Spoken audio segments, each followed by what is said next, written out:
Senator Paterson.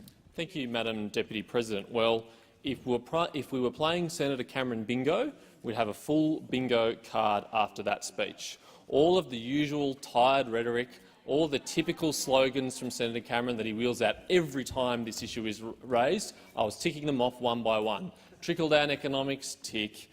Corporate tax cut handout, tick. He even called the government a rabble, perhaps his favourite phrase of all. The thrust of Senator Cameron's accusation in question time today, and the question he asked, was that foreign investors are going to get a better return on investment for their investment in Australia as a result of this legislation being passed. Well, Senator Cameron, on that you are at least in part right. Foreign investors will get a better return on their investment in Australia if this tax cut passes, as will employees of Australian companies, as will Australian shareholders of Australian companies, as will the customers of Australian companies. And foreign investors getting a better return on investment in Australia is not a bad thing. In fact, it's a good thing. It's a necessary thing, because if we want foreign investors to continue to invest in Australia, if we want them to increase the level of investment that they make in Australia, then we want them to get a good return on that investment. They're not investing in Australia out of the goodness of their heart. I hate to break it to Senator Cameron, but they're not investing in Australia because of our weather. They're not investing in Australia because they like koalas or kangaroos. They're investing in Australia because they get a good return on their investment. And if we can make that return on their investment better, then they will invest more. And if they invest more, then Australian workers will be the direct and #1 beneficiaries of that investment. If we want to see capital deepening occur in our economy, we need to attract more foreign investment. If we want to see multi-factor productivity in the workplace increasing, then we need to see more foreign investment. If there's anything this government can do to attract more foreign investment, or more investment generally, then that's exactly what we should be doing if we're concerned about the number of jobs that this economy is creating and the wages that people are taking home.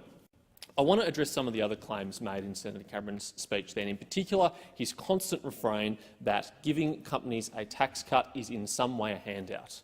It is not a handout to let companies retain more of the earnings that they have generated by fulfilling their customers' needs by selling them goods and services. That's not a handout at all. It's money that they've earned in the marketplace from their customers by fulfilling their needs with a product or a service. So if we let them keep more of their money, and if they use that money for better returns to their shareholders, for more investment in plant and recreation and resources, for higher wages for their employees, then that is a good thing for the Australian economy. So it's no handout at all. A handout would be what Senator Cameron and his colleagues in the Labor Party are very fond of doing, which is taking money from people who are productive in the economy, taking money from people who earn in the economy, and handing it to people who are not. And that has the exact opposite effect of what you want to see if you want to generate economic growth. You don't take money from productive people and give it to unproductive people and expect that you're going to get a higher return on investment and expect that you're going to get economic growth. What you do is you allow those who are productive, who are efficient, who are profitable to be rewarded for doing so, and you'll see more of that if that's what you want to see more of. We've also heard, as I said before, Senator Cameron's favourite bingo card phrase, trickle-down economics. All you need to know about trickle-down economics is that no one has ever described themselves as a believer in trickle-down economics. It's just a political insult. It's just something that the left uses to throw at people who disagree with them or have a different view about economics to them. It is not describing a political or economic philosophy at all. Trickle-down economics exists only in the mind of Senator Cameron and his contemporaries. Senator Cameron comes in here and says that this government does not have a plan or has an insufficient plan, in his view, to create more jobs and create more employment. Well, I'm very happy to stack up our plan to his plan and the plan of his colleagues any day of the week.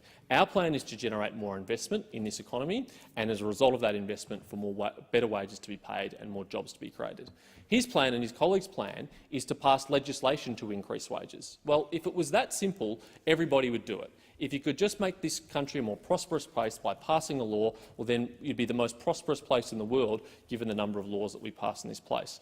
But passing laws doesn't create wealth. Passing laws requiring people to pay more to their employees doesn't create higher wages. It's totally artificial. It's a top-down, central management-style approach to economics that has failed every time it has been tried throughout history and throughout the world. The alternative policy of rewarding those who work hard, who invest, who take risks, is the path that works. It worked here in Australia, it works everywhere else in the world, and if we implement it successfully with this plan, we'll see those benefits continue to flow to Australia.